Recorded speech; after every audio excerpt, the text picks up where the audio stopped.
मेरे प्रिय स्नेहीजन, आज से 1 साल पहले भारतीय लोकतंत्र के इतिहास में एक नया स्वर्णिम अध्याय जुड़ा।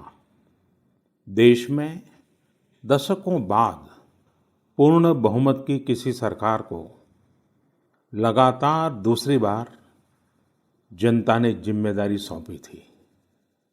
इस अध्याय को रचने में आपकी बहुत बड़ी भूमिका रही है।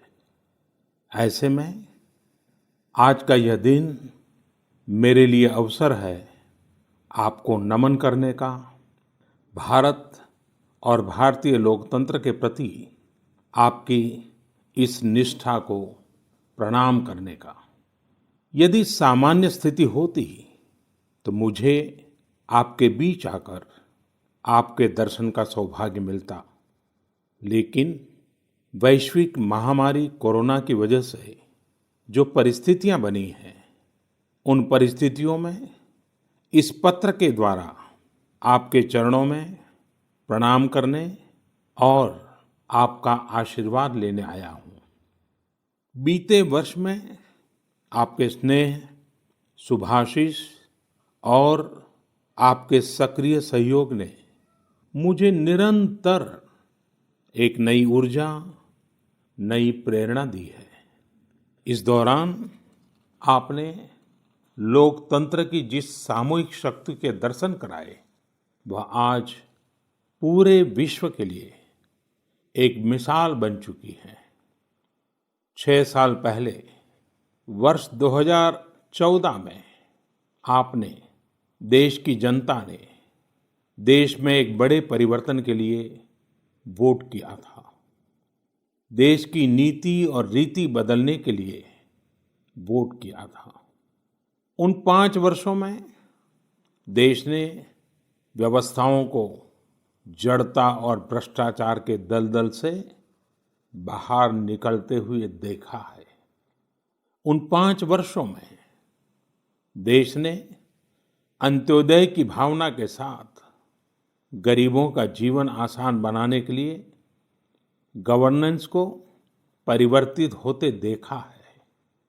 उस कार्यकाल में जहां विश्व में भारत की आन बान शान बढ़ी, वहीं हमारे गरीबों के बैंक खाते खोलकर, उन्हें मुफ्त गैस कनेक्शन देकर, मुफ्त बिजली कनेक्शन देकर, शौचालय बनवाकर, घर बनवाकर गरीब की गरिमा भी बढ़ाई।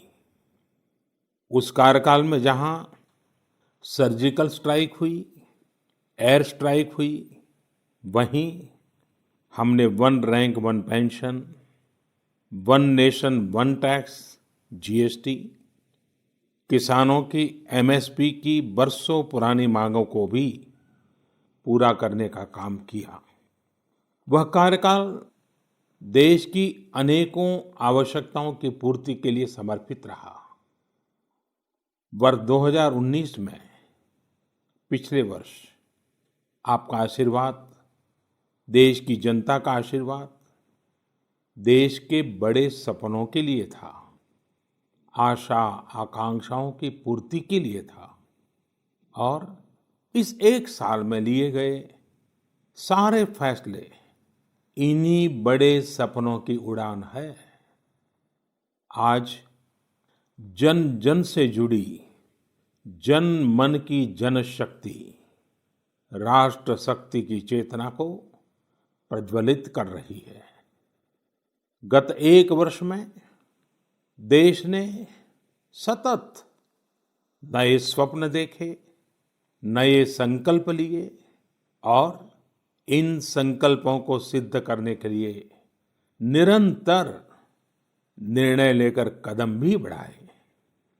भारत की इस ऐतिहासिक यात्रा में देश के हर कोने से, हर समाज, हर वर्ग और हर व्यक्ति ने बखूबी अपना दायित्व निभाया है।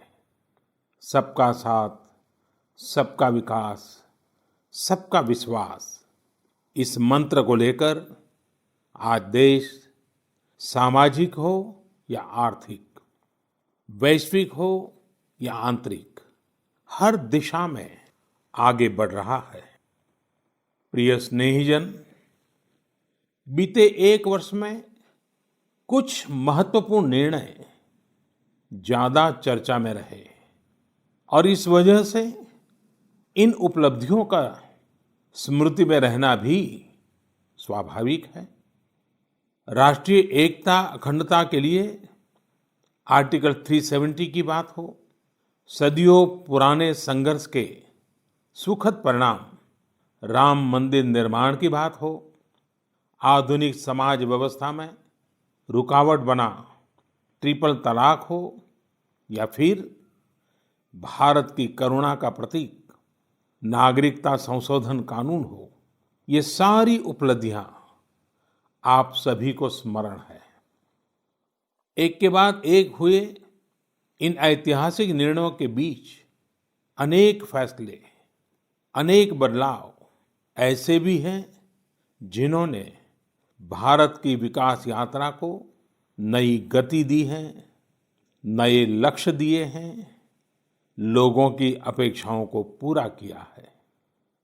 चीफ ऑफ डिफेंस स्टाफ के पद के गठन ने जहां सेनाओं में समन्वय को बढ़ाया है, वहीं मिशन गगनयान के लिए भी भारत ने अपनी तैयारियां तेज कर दी हैं। इस दौरान गरीबों को, किसानों को, महिलाओं, युवाओं को सशक्त करना हमारी प्राथमिकता रही है।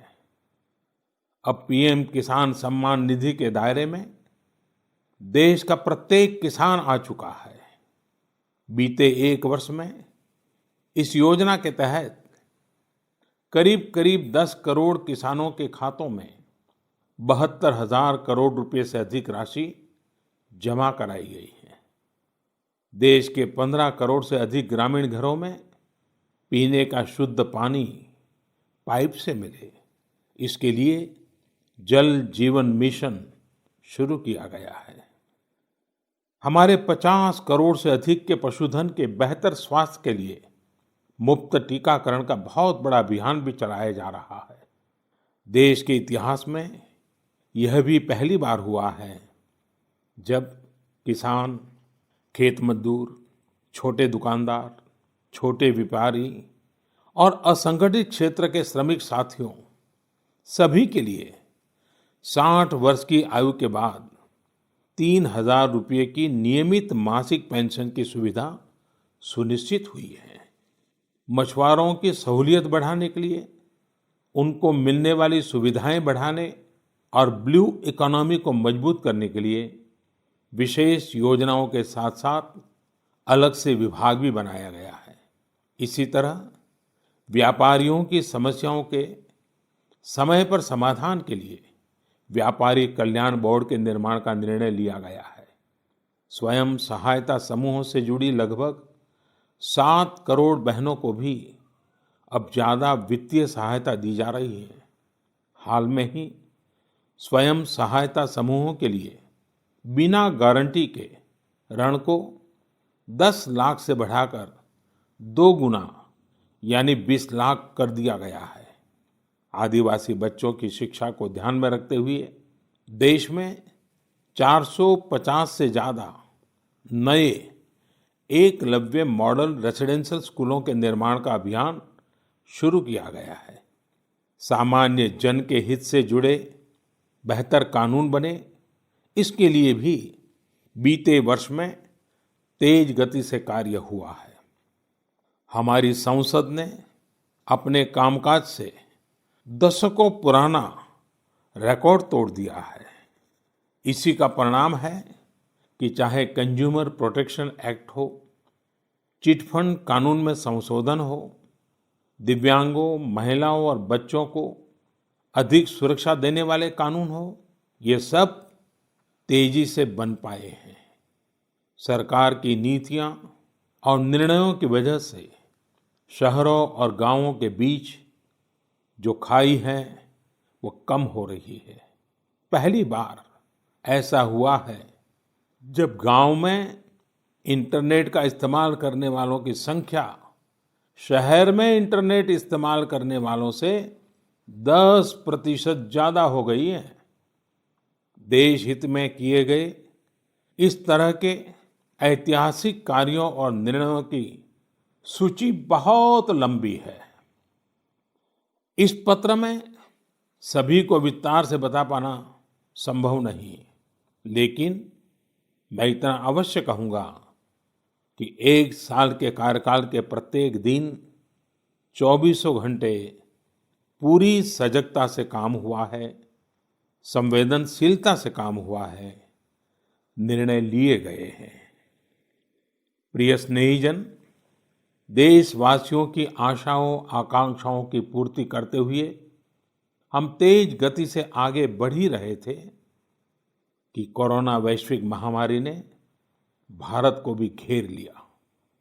एक और जहां अत्याधुनिक स्वास्थ्य सेवाओं और विशाल अर्थव्यवस्था वाली विश्व की बड़ी बड़ी महाशक्तियां हैं, वहीं दूसरी ओर इतनी बड़ी आबादी और अनेक चुनौतियों से घिरा हमारा भारत है। कई लोगों ने आशंका जताई थी कि जब कोरोना भारत पर हमला करेगा तो भारत पूरी दुनिया के लिए संकट बन जाएगा। लेकिन आज सभी देशवासियों ने भारत को देखने का नजरिया बदलकर रख दिया है। आपने ये सिद्ध करके दिखाया है कि विश्व के सामर्थ्यवान और संपन्न देशों की तुलना में भी भारतवासियों का सामूहिक सामर्थ्य और क्षमता अभूतपूर्व है। ताली थाली बजाने और दिया जलाने से लेकर भारत की सेनाओं द्वारा कोरोना वॉरियर्स का सम्मान हो, जनता कर्फ्यू या देशव्यापी लॉकडाउन के दौरान नियमों का निष्ठा से पालन हो, हर अवसर पर आपने ये दिखाया है कि एक भारत ही श्रेष्ठ भारत की गारंटी है। निश्चित तौर पर इतने बड़े संकट में कोई ये दावा नहीं कर सकता कि किसी को कोई तकलीफ और असुविधा न हुई हो। हमारे श्रमिक साथी, प्रवासी मजदूर भाई बहन, छोटे छोटे उद्योगों में काम करने वाले कारीगर, पटरी पर सामान बेचने वाले, रेहड़ी ठेला लगाने वाले, हमारे दुकानदार भाई बहन, लघु उद्यमी, ऐसे साथियों ने असीमित कष्ट सहा है। इनकी परेशानियां दूर करने के लिए सभी मिलकर प्रयास कर रहे हैं।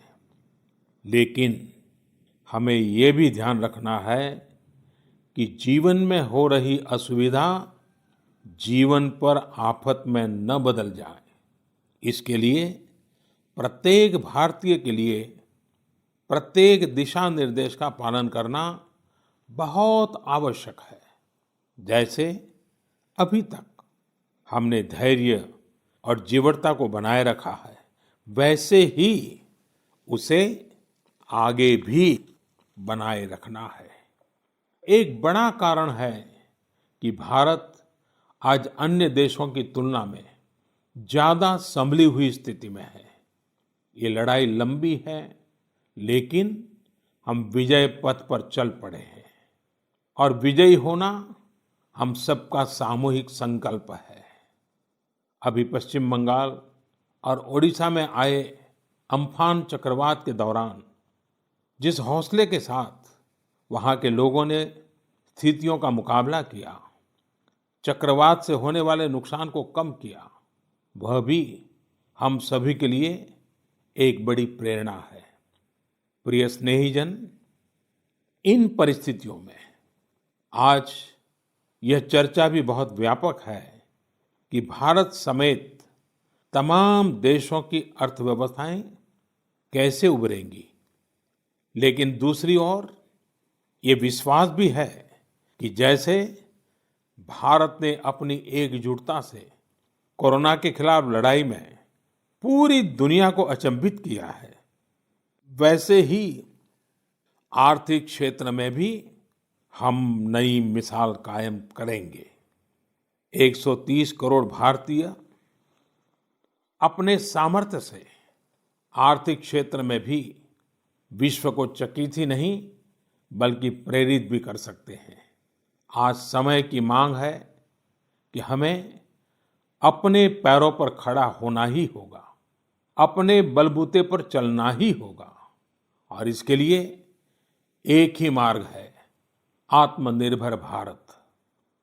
अभी हाल में आत्मनिर्भर भारत अभियान के लिए दिया गया 20 लाख करोड़ रुपए का पैकेज इसी दिशा में उठाया गया एक बड़ा कदम है। यह अभियान हर एक देशवासी के लिए, हमारे किसान, हमारे श्रमिक, हमारे लघु उद्यमी, हमारे स्टार्टअप से जुड़े नौजवान, सभी के लिए नए अवसरों का दौर लेकर आएगा। भारतीयों के पसीने से, परिश्रम से और उनकी प्रतिभा से बने लोकल उत्पादों के दम पर भारत आयात पर अपनी निर्भरता कम करेगा और आत्मनिर्भरता की ओर आगे बढ़ेगा। प्रिय स्नेहीजन, बीते 6 वर्षों की इस यात्रा में आपने निरंतर मुझ पर आशीर्वाद बनाए रखा है, अपना प्रेम बढ़ाया है। आपके आशीर्वाद की शक्ति से ही देश पिछले 1 साल में ऐतिहासिक निर्णयों और विकास की अभूतपूर्व गति के साथ आगे बढ़ा है। लेकिन फिर भी मुझे पता है कि अब भी बहुत कुछ करना बाकी है। देश के सामने चुनौतियां अनेक हैं, समस्याएं अनेक हैं। मैं दिन रात प्रयास कर रहा हूं। मुझ में कमी हो सकती है, लेकिन देश में कोई कमी नहीं है और इसलिए मेरा विश्वास स्वयं से ज्यादा आप पर है, आपकी शक्ति, आपके सामर्थ्य पर है। मेरे संकल्प की ऊर्जा आप ही हैं। आपका समर्थन, आपका आशीर्वाद, आपका स्नेह ही है। वैश्विक महामारी के कारण यह संकट की घड़ी तो है ही, लेकिन हम देशवासियों के लिए यह संकल्प की घड़ी भी है। हमें यह हमेशा याद रखना है कि 130 करोड़ भारतीयों का वर्तमान और भविष्य कोई आपदा या कोई विपत्ति तय नहीं कर सकती। हम अपना वर्तमान भी खुद तय करेंगे और अपना भविष्य भी। हम आगे बढ़ेंगे, हम प्रगति पथ पर दौड़ेंगे, हम विजयी होंगे। हमारे यहाँ कहा गया है, कृतम में दक्षिणे हस्ते, जयो में सव्य आहिता। यानी हमारे एक हाथ में कर्म और कर्तव्य है तो दूसरे हाथ में सफलता सुनिश्चित है। देश की निरंतर सफलता की इसी कामना के साथ मैं आपको पुनः नमन करता हूं। आपको और आपके परिवार को मेरी हार्दिक शुभकामनाएं। स्वस्थ रहिए, सुरक्षित रहिए, जागरूक रहिए, जागरूक रखिए। बहुत बहुत धन्यवाद।